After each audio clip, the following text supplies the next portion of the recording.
New England's trusted news source, ABC6 News at Noon.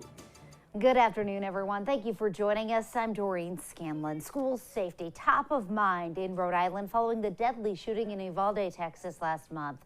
The governor's office, along with the Department of Education, coming up with a plan aimed at keeping our kids safe in the classroom. ABC6 News reporter Yanni Trigelis is live in the newsroom with more on that plan. Yanni?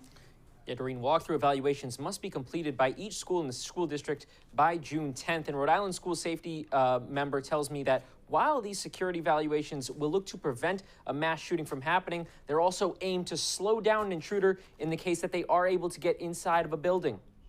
School districts in Rhode Island increasing safety measures in the wake of the deadly shooting in Uvalde, Texas.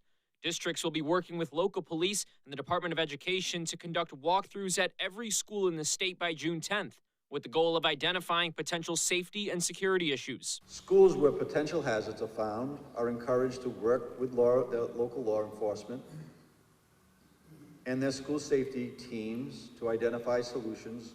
Potential hazards can range from doors, windows, alarms, camera systems, and more. $500,000 will be designated to each school district through the School Building Authority to make any adjustments needed.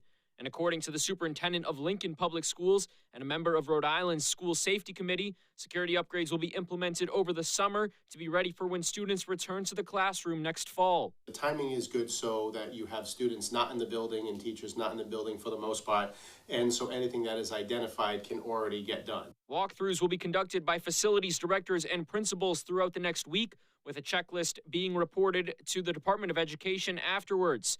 Filippelli says Rhode Island has been ahead of the 8 ball in its preparation and security measures for years, and adds the $500,000 that will be designated to each district for repairs can turn out to be life-saving. Items that needed to be addressed in the past would be right at the forefront now. So I would imagine that a lot of the school administrators and superintendents around the state already know a lot of some of the issues that needed to be addressed, and now they can address those. And RIDE releasing a statement to ABC6 telling us that any schools that discover shortcomings will be asked to re-engage with their local school safety team, which are required to include representatives from local fire and local law enforcement to identify solutions. In the newsroom, Yanni Trigelis, ABC6 News. All right, Yanni, thank you. And in Texas, the funerals continue for the 21 victims killed in the mass shooting. As questions loom about the law enforcement response, we're also learning some new details about how that gunman got into the school. ABC's Rita Roy has the latest. As the days go on, more and more questions about what exactly happened inside Robb Elementary School last week when a gunman opened fire, killing 21 innocent people. Authorities now walking back what they originally said about how the gunman got into the school on Friday, saying that a teacher left a door propped open, allowing the gunman to enter. But now the teacher's lawyer telling the San Antonio Express News she had propped the door open to get food from her car, saw the gunman crash his truck, ran back into the classroom to get her phone and dial 911, then closed the door shut after realizing the gunman was heading toward the school. Her lawyer saying she thought the door would lock because that door is always supposed to be locked. Now the Texas Department of Public Safety confirming the teacher's story. These images appear to show the gunman walking right into the building. Guy with a rifle. As investigators try to piece together the 77 minutes that the gunman was inside the school, ABC News has learned from sources that Uvalde police have not cooperated with the state's review of law enforcement's response. Those sources saying the decision to stop cooperating came soon after Friday's DPS press conference, when the DPS director said officers' delayed entry into the classroom was the wrong decision. But a spokesperson for the Texas Department of Public Safety, which is running the state's investigation, saying in a statement that the Uvalde Police and Uvalde School District have been cooperating with investigators, adding that the chief of the Uvalde School District provided an initial interview, but has not yet responded to a request for a follow-up interview with Texas Rangers. That police chief has not addressed the public since the tragedy. Teacher Irma Garcia, who was killed in the tragedy, is being laid to rest today, along with her husband, Joe, who died of a heart attack a few days later. Family members also saying their final goodbyes to 10-year-old Jose Flores. Rena Roy, ABC News, New York. And new at noon today, Providence police investigating vandalism at the Nathaniel Green Middle School. The school department says the damage was done inside the school, and at this point it appears several juveniles broke into the building overnight.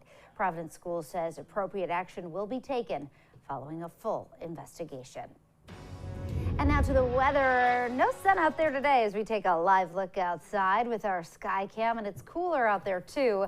Chelsea's in the Weather Center with your first forecast. Hi, Chelsea. Hey, Doreen. Yeah, it was about this time yesterday that those temperatures slowly started to begin to drop as that wind started to come in from the northeast. Today, we still have a mainly easterly breeze. It's very, very light, though. And with clouds in place, those temperatures are significantly cooler. We're only in the low 60s right now, currently sitting about 10 degrees cooler than where we should be for the first day of June. Dew points, though, down into the upper 40s, so some really comfortable air in place as well. That goes along with those cooler temperatures. Again, most of us at the moment in that low to mid 60s range, which is a big drop down from where we were yesterday at this time. Again, yesterday through eastern Mass, those temperatures had already begun to drop, but here in Providence and for areas to the west of Providence, it was still more than 20 degrees warmer than where we're at right now. So again, all of us feeling a lot cooler outside today.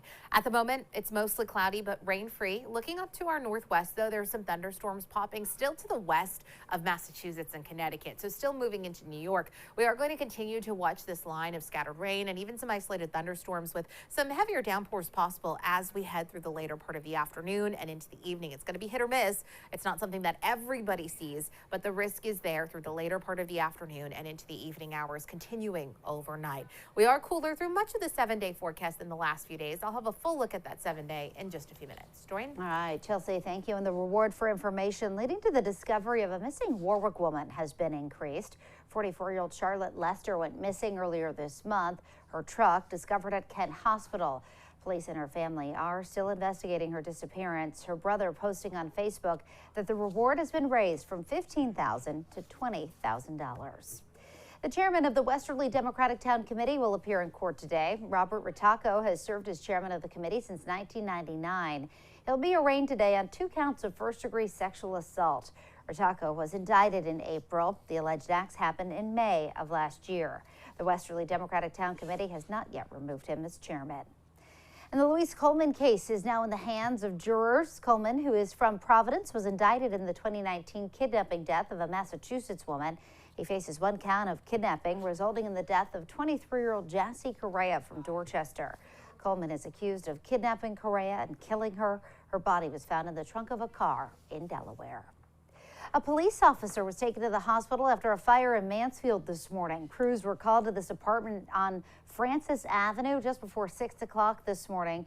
Crews were able to knock down the flames quickly, but one officer was taken to be treated for smoke inhalation after going through the building to help evacuate people. The cause is under investigation. Fall River police are investigating after responding to Buffington Street, where a man was shot in the leg last night. Police say they believe a fight broke out between a group leading to the gunshots, and that victim was transported to St. Anne's Hospital. The injuries are not life-threatening. And today is the last day to submit rent relief applications to Rent Relief RI. The federally funded program provides financial assistance to cover rent and utilities. Started in March of last year, the program was designed to counter the economic impacts of the COVID-19 pandemic. New applications need to be submitted by 11:59 tonight. You can apply at rentreliefri.com. In political news today, it is official now. Attleboro Mayor Paul Hero will be on the ballot for Bristol County Sheriff. He submitted his petition yesterday, filing with over 1,600 signatures. Hero has over 400 donors so far. His opponent, Sheriff Tom Hodgson, has won election to the office 4 times.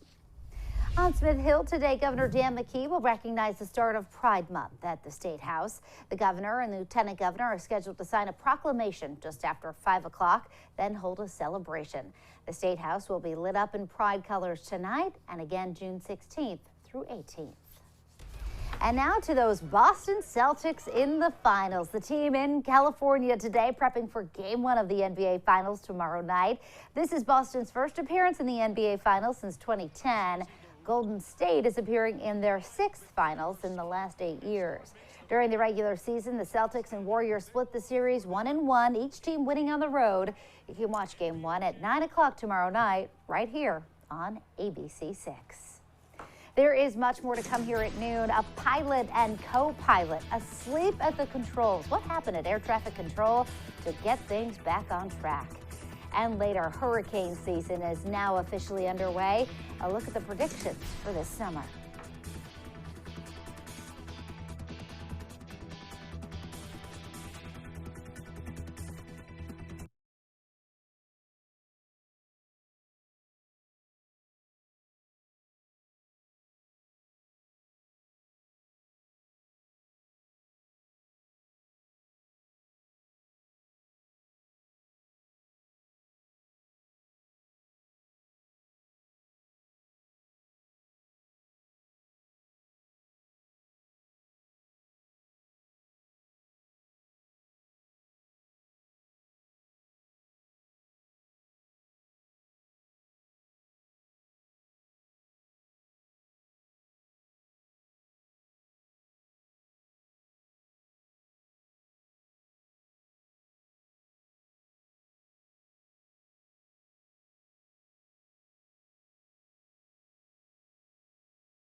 New details today about two pilots falling asleep in the cockpit during a recent flight from New York to Rome.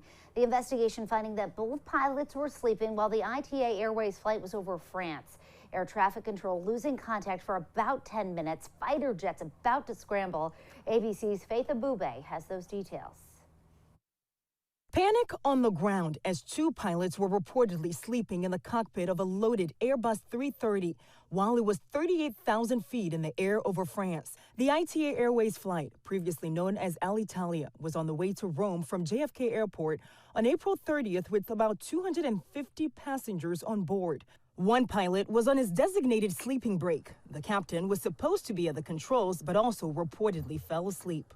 Officials say both pilots were unresponsive for about 10 minutes, while air traffic controllers and the airline tried multiple times to contact them. Fearing the worst, French authorities say they were preparing to scramble fighter jets to intercept the massive aircraft when the pilots finally woke up and resumed radio communication. An airliner at altitude is going to stay at altitude because it's under autopilot control.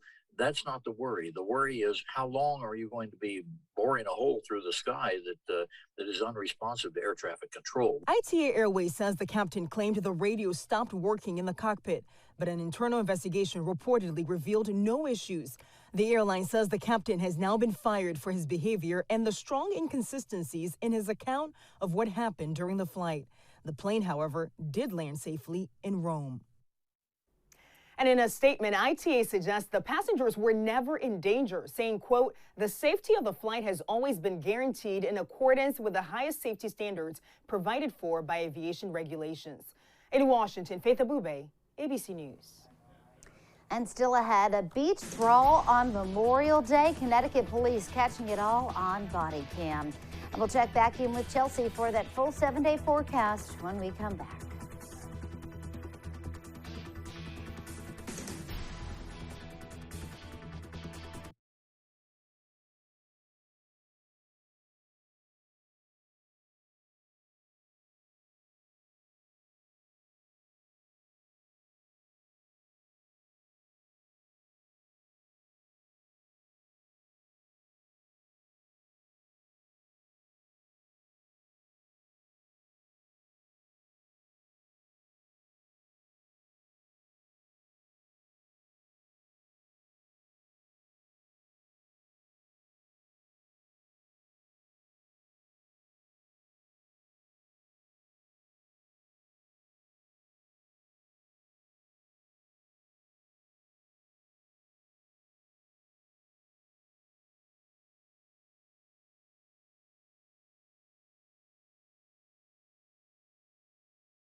In national headlines today, a massive fight at a Connecticut beach on Memorial Day. It was all captured by police body cam footage.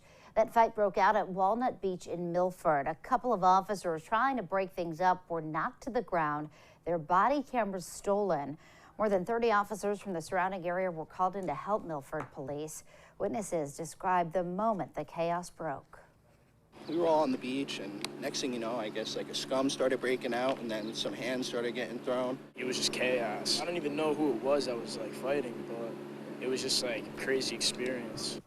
Police are still looking into what started the fight. Milford police have increased their presence on the beach these past few days. And now, your ABC6 Storm Tracker weather with meteorologist Chelsea Priest. Well, certainly not quite a beach day here in southern New England, and also looking in the tropics.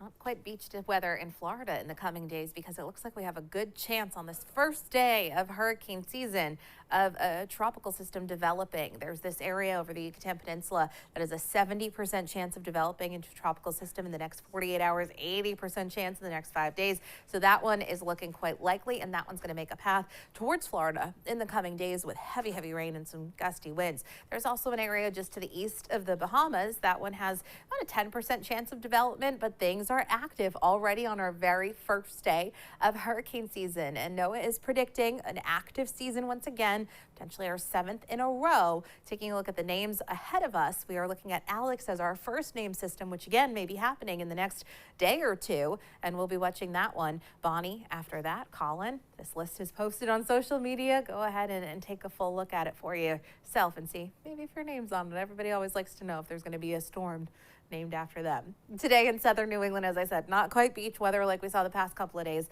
Low to mid 60s out there right now. 63 in Providence, 62 in Smithfield, 62 in Newport, 63 in the westerly area. Significantly cooler than where we were yesterday at this time, and cooler than average. The breeze is still coming in mainly from the east. Of course, yesterday we had that front come through. We went from a southwesterly, warm, humid wind direction to a much cooler northeasterly breeze impacting the area, and that's what we're seeing. Very light, but still mainly from that east-northeast direction. Not only have the temperatures dropped, but also our dew points. We're feeling much more comfortable outside today. And we're going to continue to feel very comfortable through the day today and into this evening. Tomorrow, a little bump up in that muggy factor, but it's still fairly low. Dew points come up to maybe about 60 degrees for tomorrow and into Friday. From there, we're much more comfortable as we head into the weekend. A loop of your satellite radar image over the last 6 hours shows you that we've had a lot of clouds in place. It's been relatively rain-free for most of the morning, though. We do have some storms popping up to our north and our west. We're going to track some of this moisture as it continues to push southward as we head through the remainder of the afternoon and into the evening hours. We get some scattered rain showers coming in. There may be some rumbles of thunder. Will dry out for a bit tomorrow, and then more showers in the forecast for Friday. So as we go through things hour by hour, a lot of clouds outside today. You can see that scattered rain, a lot of it kind of fizzling as it gets closer to us here in Rhode Island and southeastern Mass, but the potential is there for some scattered rain and some rumbles of thunder as we head through tonight and into early tomorrow morning. We should be dry for most of the daytime tomorrow. From there, though, clouds continue to increase through much of the day, and eventually into the evening hours and overnight, some scattered rain and a few rumbles of thunder possible. Continuing into Friday morning. From there, it looks like we start to gradually dry out. Friday evening, we start to get a little bit brighter, and we'll be much brighter into the weekend. The one good thing about the cloudy and wet weather, unsettled weather in the coming days, pollen counts are finally going to take a little step back. It has been incredibly tough for anybody with allergies. We've seen that pollen flying around. At times yesterday, it looked like it was almost snowing because there was so much pollen in the air. So with some rain showers, that pollen weighs down a little bit, and we get a little relief. As we get into sunshine and drier weather for the weekend, pollen counts start to go up again. Today, some scattered rain showers out on the water. High tide was at about 10 o'clock this morning. Low tide at 3 o'clock this afternoon. Light breeze out of the east today. Tonight, we have some scattered rain, a few rumbles of thunder, temps in the mid-50s. And then tomorrow, you're looking at a mostly cloudy day with temperatures in the low 70s, seasonable for this time of year. Some showers back in the forecast late tomorrow. Friday at least starts rainy. We'll slowly start to dry out late Friday, and then Saturday and Sunday look much brighter and warmer with temperatures in the low to mid-70s. Doreen? All right, Chelsea, thanks. Well, still ahead. Did you watch Stranger Things this week? You're not alone. The new record that sci-fi show set.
In consumer news today, TikTok is testing a new feature that removes buttons from the screen when scrolling through videos. It's called Clear Mode, and it makes it easy for content creators and other users to screenshot clips without the clutter of usernames, captions, and other information.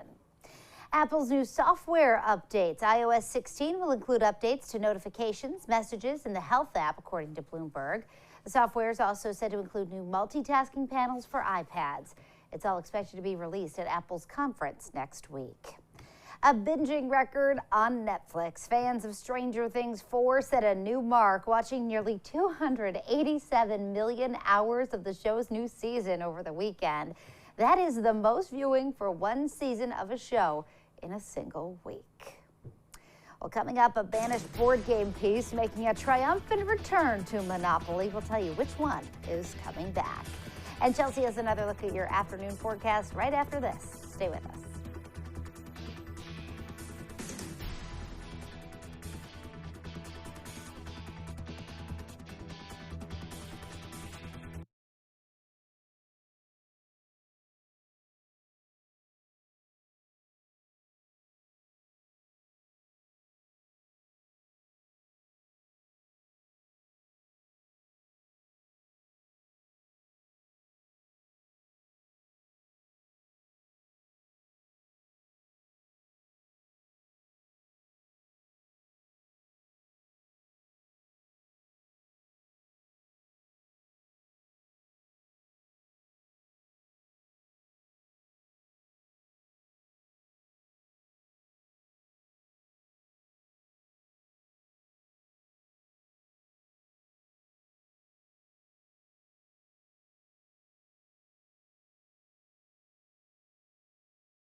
Well, Hasbro may have counted the thimble out, but its fans have put it back in the game. The company announcing on social media that the popular token is returning to Monopoly.